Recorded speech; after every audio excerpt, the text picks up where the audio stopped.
is Jesus' flesh talking to the God in Jesus. And his flesh says, I don't want to go to the cross.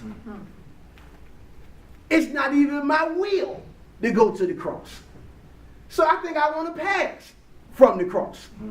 So Jesus, in his perfect self, Sister Lipscomb, still had to drag himself to the cross. Let me show it to you. Go to Matthew, because I don't get it. Let you see it. You know, y'all people don't probably teach it like this. People think it's sacrilege to talk about Jesus in this way, but well, it's in the book. Matthew 26, and you can stop being scared. Lord ain't gonna strike me down. I'm teaching the Bible. Matthew 26. Now you're teaching good. I like that. God bless you, sir. God bless you. God bless you. Matthew 26. Once you look at verse 36, do a little reading to you. Help you understand that even Jesus, in his perfection, had reluctant obedience. Matthew 26, verse 36 says, Then cometh Jesus with them unto the place called Gethsemane, and saith unto the disciples, Sit ye here, while I go and pray yonder. And he took with him Peter and the two sons of Zebedee, James and John, and began to be sorrowful and very heavy. Then said he unto them, My soul is exceeding sorrowful, even unto death. Tarry ye here and watch with me. And he went a little farther and fell on his face and prayed, saying, O my Father, if it be possible, let this cup pass from me. Nevertheless, not as I will, but as thou wilt. Okay, that's the point I got to make. Jesus tells me right there, Brother Pastor, he says, I don't want to go. Yes, sir. It's not my will to go to the cross. But whatever your will is, I'll do it. Jesus had reluctant obedience. Oh, God. Okay, when we see the compound word nevertheless, nevertheless indicates that I really don't want to do this. I'm doing it just because I know I got to do it. Okay, Pastor say, I want you to be here at 6 o'clock tomorrow night. Well, Pastor, you know, I got to work, and, you know, I got to go to the gym. You know, I got to burp the baby, you know, all kind of things that I got to do. Nevertheless, I'll be there because you're asking me to. Reluctant obedience. And that's cool. But the reality is, when I've got to throw a nevertheless up there, Minister Black, that means that the nature of me really doesn't want to submit to what's being asked of me. The will of me really doesn't want to submit. Okay, let me put it to you this way. Let me talk to you this way, because maybe y'all ain't got churchy enough yet. Let me talk to you about your, like on your job. We used to have this thing on my job, and I used to call it, well, it was one of the things that some of the mid-level managers we came up with. We called certain things mandatory fun, which means we didn't want to do it. We really didn't want to do it at all. We hated it. We complained while we were doing it, but we did it anyway. They used to throw a Christmas party, and this was probably the worst Christmas party like ever. And you know, you had to be there because you were an employee of this particular organization. And so we would say, this is what we're calling mandatory fun. We got to go. We got to make it look like we're enjoying ourselves. And then we got to thank them for what they're doing. I'm trying to teach us something here. Sometimes God will put you in a position that you have to, even when you don't want to do it, when you don't feel like doing it, but you got to do it, learn how to thank him even when you didn't want to. Heavy. All right. There are things that he will require at our hands that I don't necessarily want to do. I will probably complain in the process of doing. In the car, I'm talking about how stupid this is. No. On my way to the church, I'm complaining about why Pastor called a meeting tonight. Oh, God. I'm going to go to the bathroom, and in my mind, I'm going to say, this is crazy that I'm here. But God, I thank you that I came anyway. Yeah. My God. Because God says, just like with these disciples, Sister Kelly, who were reluctant to let down their nets, he said, I'll still bless you in spite of you because you were obedient with your reluctant self.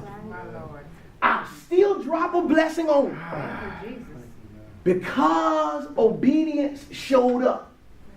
But you will always, I talked about last week, forfeit the fullness of your reward when reluctantness accompanies your obedience.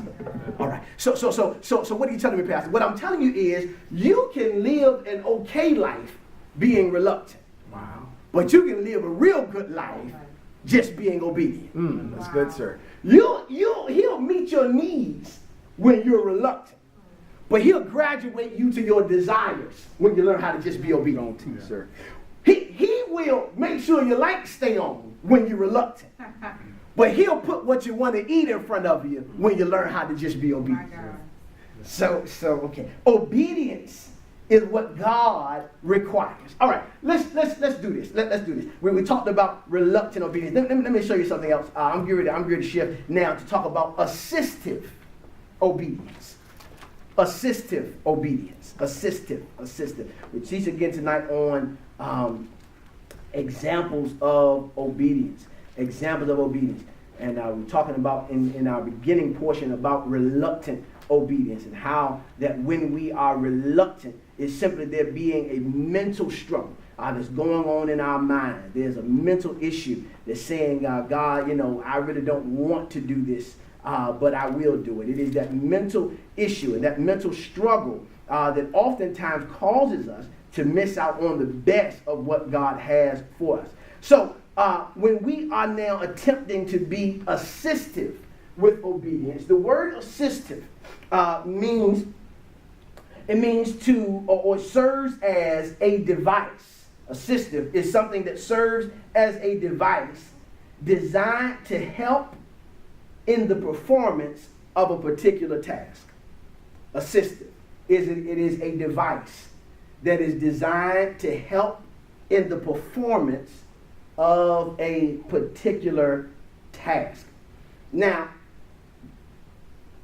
in case nobody ever told you this before, Sister Greer, God doesn't need any help doing what he does in your life. He doesn't need you to put it together in order for him to do what he does. He doesn't need you to put the pieces together before it can function the way he designed it. God needs no assistance. So while there are many Christians who are reluctantly obedient, there are a handful of Christians that are assistively obedient, which means, God, I'll do it, but I'm going to make sure I pack my lunch in case you forget to feed me. Wow. God, I'll do it, but I'm going to make sure I get another job in case you forget to supply my needs.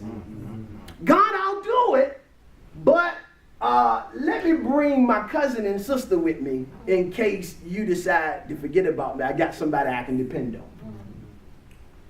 God said, I don't want or need your help, Sister Kelly, when I'm asking you to simply obey me. Because it is your obedience that's going to, check this out, force my hand to do what needs to be done in your life. It is your obedience that makes me do what I promised you I would do. It is your obedience that guarantees you that I'm going to show up because you trusted me. Okay. But when I don't trust him, oh God, let me talk about that. When I don't trust him and he's promised me something, I don't really have a right to get upset when he don't show up at the time I want him to. Because what he's going to do, Sister Foster, is he's going to teach me that he doesn't need my help before he shows up and does it. He's not going to let me help him do what he promised me he could only do himself. Oh God. Okay. All right. So assistive help means I've got to use a device that's designed to help the performance of a specific task. Mr. Black, check this out. Assistive tools are used primarily for the disabled. Yes, sir. They are used only when something is lacking or deficient. Assistive devices are designed or used primarily for the disabled. They're used only, Sister Thompson, when something is lacking or deficient. Pastor, give me some practical examples. I will. Okay. Has anybody ever sprained an ankle? Yeah. Well, when you sprain an ankle, if it's not a huge or severe sprain, they may just wrap you up real good and put maybe a walking cast or something on it for you to do it. That walking cast is the device that is assisting you to continue to go forward. There is a deficiency in your ankle. There's a deficiency in your body, and you're in the need of using a device to help you go forward. If you have a real bad break or a real bad tear, they may real falsely give you a set of crutches and say, I want you to put your weight on these crutches and walk with them. Do not attempt to walk without the crutch, because there is a portion of you that is disabled. Now, if disabled people and disabled things need assistance, why would I attempt to assist the God that I say have all sufficiency? If he does not have deficiency in him, what device could I possibly use to help the one that created me? My God. What could I possibly do in my mind to assist the one that taught me everything I know? What can I do to possibly assist the one that sees further than what I can see? That's right. How do I create something for the one that created everything? So the problem I got with this thing is when I attempt to assist God in a thing, I'm really telling God, not only am I smarter than you, I can see further than you, and I'm wiser than you. Wow. Amen, Sister Riley. Amen. She's agreeing with me. I need all that. So the reality is, we've got to stop trying, D, to help God out. That's right. Well, Pastor, I ain't helping God out. Yes, you are. How, Pastor? Well, let me tell you. Okay. I help God out, Brother Thompson, when Lord tells me, I'm going to supply all your needs. Oh, God, don't get in trouble. But it don't matter. I'll supply all your needs according to my riches and glory. I got you right where I want you to be. Okay, God. Well, God, I'm going to go. I'm going to interview for this job, which is good. None of this is assistant. I'm going to interview for this job. I'm trying to do what I got to do, God, to get what I need to get. And God says, you know what? I got you. I'm going to favor you, and I'm going to drop that job on you. I'm giving you that job, and I'm helping you to understand that even though I'm your source, I'm going to use this job as a tool to give you the things that you need. This is the problem, brother Pastor. When the tool that God gave me seemingly isn't enough anymore, I begin to say to God, well, what can I do in my mind to add to the tool that you told me you were going to use? Okay. What can I do to add to this measure of income that you've aligned already for me? Right. When you told me when I got the job that this was a tool you were going to use to meet all of my needs. That's right. So when I go, oh God, let me hide under the desk. When I go looking for the next job, help me. When I go looking for the part-time employment, what I'm really telling God is I got a deficiency with you that maybe you can't use what you promised me to take care of me the way you said you would. Wow. Now you got to work. I'm with you. Please. Everybody, got to work. You got to work. Don't let the day be the day you say, I'm going to just quit all my job because Pastor told me I need to work. No, Pastor ain't telling you that. Pastor telling you need to work. Go to work. Go to work. In Jesus' name. Go to work. But when we're killing my additionals, start competing with my God time. That's right. All right. I got you. Strong. That just became a conflict. That's right. That the thing I'm using to assist me has now come into competition with the one that said he would provide for me. Goodness. So I don't even need to ask a question about do I need to quit the other job. I already know I need to quit it. Why? Because it's competing and trying to assist the one that told me he would supply my needs. Oh, that was awesome. Genesis chapter 12. This is always, by the grace of God, going to be a church where we're going to provoke you by the Spirit of God to think outside of just living. That's right. That's good. That's right. That's good. Just to think outside of just we do what we do every day. Come on. We wake up in the morning, we go to work, and we come back home. Now, I want it to be every encounter we have that you leave from here saying, I ain't even look at it that way. Well, Lord, maybe I need to think about if I want to work 35 jobs. Maybe I need to reconsider. Because whenever there's something, Rakanya, that comes into your life to compete with your God time, that got to get out the way. It's got to get out the way. God don't need our help. Genesis chapter 12. Show you here about people trying to assist God. Genesis chapter 12. Very familiar. 12, and I'm going to go to Genesis 16, talking about assistive obedience. All right? Chapter 12, verse 10 says, and there was a famine. Genesis 12, verse 10. There was a famine in the land, and Abram went down into Egypt to sojourn or to live there, for the famine was grievous in the land. Now, we got to understand here that God sent Abraham or Abram to Egypt.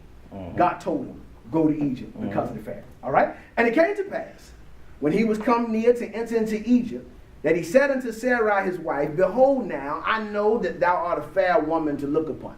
Girl, I know you look good. Therefore, it shall come to pass, when the Egyptians shall see thee, that they shall say, this is his wife. And they will kill me, but they will save thee alive. Say, I pray thee, thou art my sister, that it may be well with me for thy sake, and my soul shall live because of thee. And it came to pass that when Abram was coming to Egypt, the Egyptians beheld the woman, that she was very fair. The princes also of Pharaoh saw her, and commended her before Pharaoh. And the woman was taken into Pharaoh's house, and he entreated Abram well for her sake. And he said, and he gave him, and he had sheep and oxen and donkeys and men servants and maid servants and other donkeys and camels. And the Lord plagued Pharaoh and his house with great plagues because of Sarai, Abram's wife. And Pharaoh called Abram and said, what is this thou hast done unto me? Why didst thou not tell me she was thy wife? Why saidst thou she is my sister? So I might have taken her to me to wife. Now therefore, behold thy wife, take her, go thy way.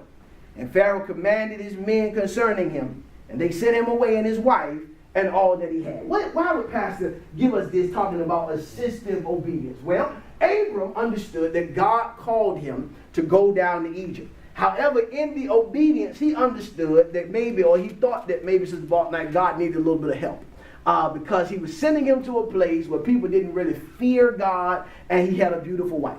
And because God was sending him here, Abram, Pastor Charles, thought that God, maybe you overlooked the fact that men going to try to take my wife from me. So let me help you out by giving her away that they won't kill me because of who she is. Let me help you out, God, because maybe you ain't realized that when you sent me to Concord, you know, that the job wasn't going to follow me there. God, maybe let me help you out that when you sent me, you know, on this particular mission for you, when you sent me to this area, maybe you forgot, Lord, that it wasn't a place for me to live.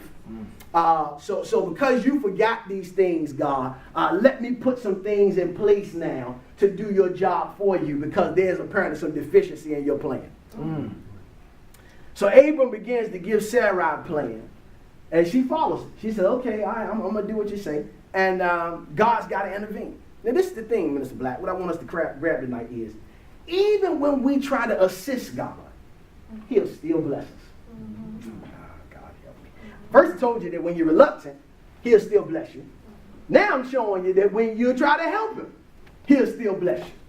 But the blessing, Brother Kanye, will always again be in a limited capacity.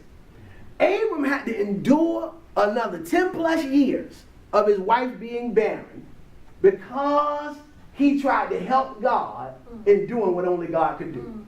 As the story progressed, Genesis chapter 16, time came again. God had spoke to him. He was 86 years old. 85 years old. God spoke to him and said, I'm going to give you a son. I'm going to bless you. I'm going to bless your seed. I'm going to bless your wife's womb. I'm going to bring forth a son, Genesis 16. Sarah tells him, look, man, I'm 75 years old. I'm too old to have kids. So what we're going to do is we're going to help God out. I'm going to give you my handmaiden. I'm going to give you Hagar. And you go in unto Hagar, you do your business, and whatever she produces, that's going to be the blessing of God, because apparently God forgot that I'm 75 years old, but he made me a promise I'm going to have a child that I still haven't had yet. Maybe God forgot that this is beyond the time for me to produce this thing that he promised me. So since God has forgotten, let me jump in and do something to help him out. Trying to help us tonight to understand that God has not forgotten whatever it is he's promised you. God has not forgotten. He has not miscalculated. He has not forgotten your age. He's not forgotten your education. He's not forgotten your background. What he's done is he's put you in position for you to learn how to be obedient. Just obey him. Well, God, I'm too old to start my own business. No, you're not. God, I'm too old to relocate. No, you're not. God, I'm too old to do. No, you're not. Because God says, whenever I promised you a thing, the only thing you got to do is live until I bring it. Because when you try to help me, what you really do is hinder me. Catch that, please. When you try to help God, my brother, what you really do is hinder God. You get in his way. You know, and I might have said this before in the past. I'm going to say it again tonight because it's pertinent. You know, we got the equipment right now, you know, being a mobile church, Brother Kelly.